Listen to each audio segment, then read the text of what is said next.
Welcome back to What Are Noobs with General Disturbance. This is the M18 Hellcat. It's a tier 6 American turreted tank destroyer. It's located on the north spawn of Malinovka, and this one is under the command of Wazwulf of REBRN.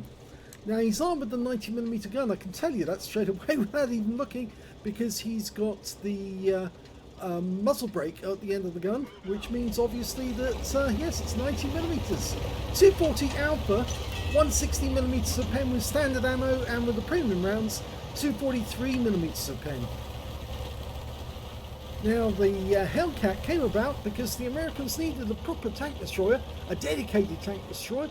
They already had one in terms of the M10, but they wanted one which was dedicated and was faster, and the Hellcat fit the bill because it's the fastest tracked vehicle that was actually in the Second World War.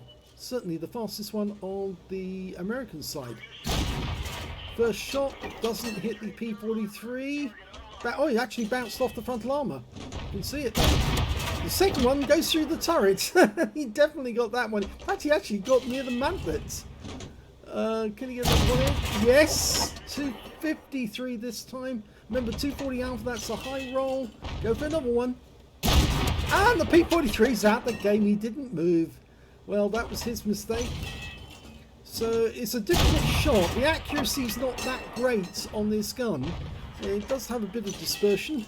So he did have difficulty there, and again he's had bad dispersion. But oh, that's a box tank. An SU-100Y, and he's gone down to the corner. And he's not going to be much use on that corner unless he pokes his head out round the corner and tries to shoot. And if he does, Wazwulf's going to go to town on him because he's got very thin armour. Now, obviously he wasn't paying attention because Wazwulf was getting nice hits on the enemy tanks. And I think he might be able to hit that T-3485 if he's not careful. Yes! Into the engine bay. The box tank is now in sight, so he can go for it. Yep, easy pen. High roll, 266. He's firing in this direction. He can do a huge amount of damage because Wazwulf doesn't have much armour, but he can't see Wazwulf. And another direct hit on the T1 heavy, and he did get some hit points there. And the T1's down.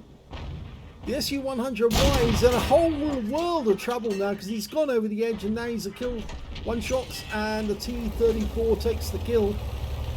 That was really good shooting. Plenty of targets for him to aim at. He's decided to move up to this rock, or this bush rather, because he can pull back if he needs to into cover. T-34's gone, so he can move up. The enemy's in a whole world of trouble now. Well, this tank's got 72 kilometers an hour as its top speed, and oh, he's suddenly seen two enemy tanks up on the hill. No, he shows the dispersion at long range is really bad, I'm afraid. Yeah, it's not good. He has to move because he might be spotted by that T-67 if he stays where he is, and then he might get shot at. So he's decided to move up and use these huts, or these buildings, and the bushes. And before he can get round the corner, I pull back and use the bushes on the other side. You can shoot up the hill. That Jagdpanzer deer is actually still there. I think he's actually going to try and spot him. He does have good view range, 370 meters, which is almost the same as a light tank, but not quite as good. As you know, they started work on this tank in 1942. They had the first prototype by April 1943. Oh, good shot on the Jagdpanzer deer, and he's gone. Has he gone? Yes, he has gone. Our box tank got him instead. And that means now there's only 6 enemy tanks left. Okay, between July of 1943 and October of 1944, they made 2,507 of these, and they're very desirable, and they're still exchanging hands. People are still buying them. And he's taking fire now from that T-67. He's got to get rid of that guy because he's got a fast fire rate. He's got no armour, but he's very dangerous. Go for the T-67. Yes, got that one. Now kill this one quick before he does any more. Oh, he's gone. Okay, there's only 4 enemies left. He did take half of his hit points have gone. Okay, now the rest of the enemy One of them's up on top of the hill, that's the M6. It is a tier 6 game, and he's tier 6 tank destroyer. But there's a whole bunch of them about halfway up the hill, so he needs to be careful because he might run into them at high speed. Remember, this is one of the fastest tanks, but it can get out of trouble fairly quickly, although it's got fairly bad traverse compared to a light tank. He's running up the hill as fast as he can. He's found one. It's the P43. Auto aims on. Takes one in return. That's a 76mm gun, or 75 actually. Goes for another. Yep, got a nice hit, but he's taken too many hits. And yeah, but the P43 did die, and there's only 2 enemy left. Yeah, I think he ran too close to the enemy there when he only had half his hit points left, but he did get a very high amount of damage, 3036. It's just he could have stayed alive for the end of the game if he'd used the trees and approached that P43 correctly. Could have pulled back and continued firing. I think this game is all but over because the M6, which is the last enemy alive, and he's getting hit from all directions. Well, he's not getting hit from behind yet, but he will be very shortly because there's a KV-1 coming up behind him. RT-67's gone in to try and extract most of his hit points. Seems to be doing it. Yep, he's got him.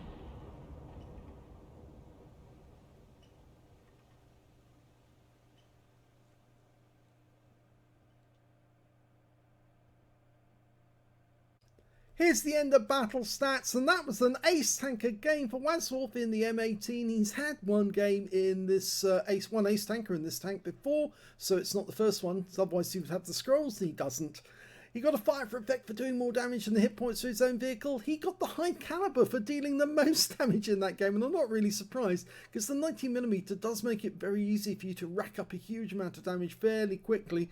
He also got a Confederate medal for hitting more of the enemy than anyone else on his team, and his win rate from that one was 8,366. But he did end up being killed during the game because he got a little too close to the enemy when he should have held back a little. Towards the end of that game, he could have let his teammates get a bit closer, and then he could have popped the enemy, letting his teammates spot them instead. But anyway, let's have a look at team score and see where he was. Top of the table when it came to damage with 3,036 hit points. The next highest damage in the game was the box tank on his own team with 1,786. He didn't survive the battle. And the third highest damage turned out to be the M6 on the enemy team with 1,711. Nobody else can manage to get over 1,000 hit points.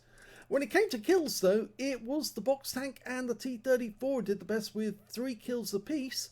But Wazwulf came in joint second place with the M10 RBFM, the T67 on his own team, the M6 and the P43 on the enemy team. It was the P43 who got the kill on him. He got a Leverslayo's medal as well because of course he was tier 5 in a tier 6 game and he popped tier 6 tanks. And when it came to base XP, yes, it's Wazwulf because of course he was getting spotting as well. 1,226 went to him.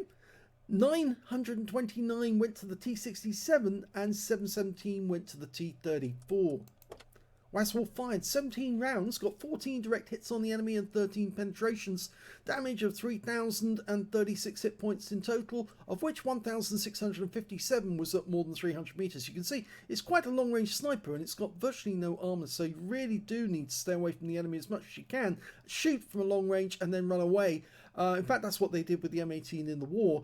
If they found a target, they'd get the first shot off and then they'd scarper before the enemy could return fire. Normally, that first shot would be a kill shot on the enemy, or at least it would be a shot on a gun emplacement or enemy vehicle that would actually put it out of action with one shot.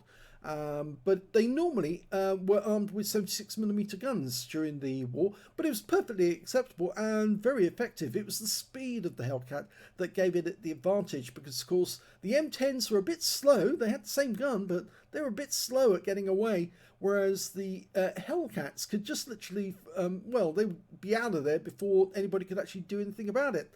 So that's their advantage. 7 hits received from the enemy, 6 penetrations, and most of those shots came from the T67. He did get hit twice by the P43 as well. 1 non-penetration as well. 115 hit points of damage blocked by armor. I think that was a shot that hit the tracks. 4 enemy vehicles spotted, 8 enemy vehicles damaged, 2 killed, and 1,137 hit points of spotting assist, and I think that's where he got the high XP score. He earned 49,479 credits from the game, 40,000 for mission completion, 89,479 altogether, and after repair and ammunition resupply took away 80,291 credits profit. 1,839 XP times 2 for the first victory, 3,678 experience points altogether. So the Hellcat, it's quite a tank actually. It's very fast, and it's got an aero engine. Well, most tanks did have aero engines in them, but this one was quite an effective aerial engine. The same sort of engine you actually had in the Sherman, but it was the R975 Wright Continental 9-cylinder radial engine, but it was on a tray, so they can actually disconnect it from the transmission and pull the thing out and actually work on it, which made it very effective, because of course most of the other aero engines that were mounted inside tanks, you had to have a whole rig to pull the engine out in order to work on it properly, or the engineer had to crawl down into the engineering space inside the tank to work on it in very cramped conditions. The M18 changed that completely, because it made it very easy to work on the engine, which meant they had high serviceability rates, which means that the vehicles were nearly always ready whenever they needed it to actually go into action, whereas other tanks, they'd have to go to the motor pool and get fixed. These things were ready for action. Anyway, let's have a look at the armour, what there is of it. Not much. It's very, very thin. Look at that, 12.7 millimeters. Even though it's nicely shaped and it's got good surfaces on it, you can see that it's virtually no angled armor for it to use against the enemy. In fact, the strongest armor is actually on the mantlet. That's very, very, that's pretty thin as well, 76 millimeters. That's all you got. So very, very little indeed. The sides of the vehicle, you can see 12.7. Sides of the turret is slightly better, 31.8. That's good. That's because they needed some protection for the crew at least. But yes, the hull itself, very, very thin indeed. It's only designed to stop shell splinters and machine gun bullets. That's about it. It's the same sort of armor you find on the M10 actually as well. It's just this one transmits the engine power into the transmission a lot more effectively than the M10 does. The M10 was fairly slow by comparison. This one is like a speedster. Anyway, you can see there's a bit of armor on the back there. And there's a reason for that actually. They did have a counterbalance at the back to balance the gun. In fact, they had that on the M10 RBFM as well. But there's another reason for having heavy armor here, and you'll see that when we look at the modules.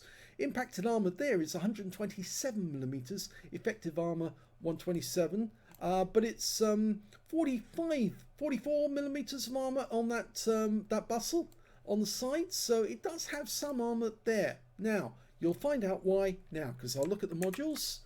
And yes, if we look at that bustle, there's an ammo rack there. Yes, that's why they've got the extra armor, to protect the ammo rack. So if you want to take out a Hellcat, you aim for the bustle or the sides of the vehicle directly underneath the turret, because that's where another ammo rack is. And so that's why you aim for those spots.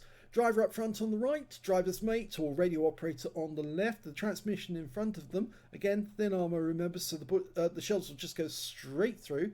At the rear, we've got the engine sandwiched between two big fuel tanks. In fact, actually, I think it's one contiguous fuel tank there, one very, very big one, which arches over the tracks as well. Needs a lot of fuel because it's burning them burning it quite quickly. It's a different configuration. We've got the gunner on the left hand side this time with the TC, basically same as today's configuration for most tanks, and the loader is on the right hand side. You see in a lot of tanks recently where it's been the other configuration. I think if we showed the Super Chaffee just recently, it had the opposite. It was the loader on the left hand side of the tank as you're looking at it, instead of the driver and the gunner and the tank commander on the opposite side. But anyway, that's where everything is. You can see, to get a big bang off this one, you either aim for the bustle or you aim for the sides of the vehicle. And if you want to get it to go up in flames, just aim for the rear of the vehicle right at the top. You should be able to get that to set that alight. So that's the modules. I hope you enjoyed that replay. It was another good one by Wazwulf. Very quick battle, but as I said, he could have actually played that one slightly different and stayed alive at the end of the game. And the way I would say, he was going way too fast when he was going up the hill to try and find the enemy, because he was bound to run into one of them before he was ready, and he did. The P-43 found him and started firing at him straight away, and he really didn't need to lose those hit points.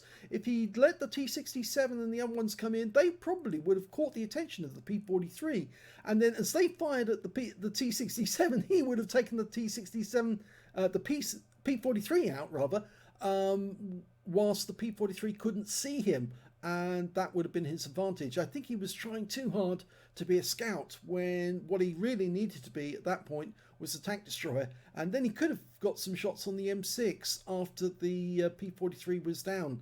But yeah, so he's still getting ace tankers though out of that one, which is not bad, but I think he got most of that ace tanker from all the shooting he did when he was earlier in the game, when he was shooting to the south and taking out the enemy tanks that were across the field. I hope you enjoyed that game. If you did, please give it a like, do subscribe to our channel, leave a little comment down below because it feeds the algorithm, and thank you for watching.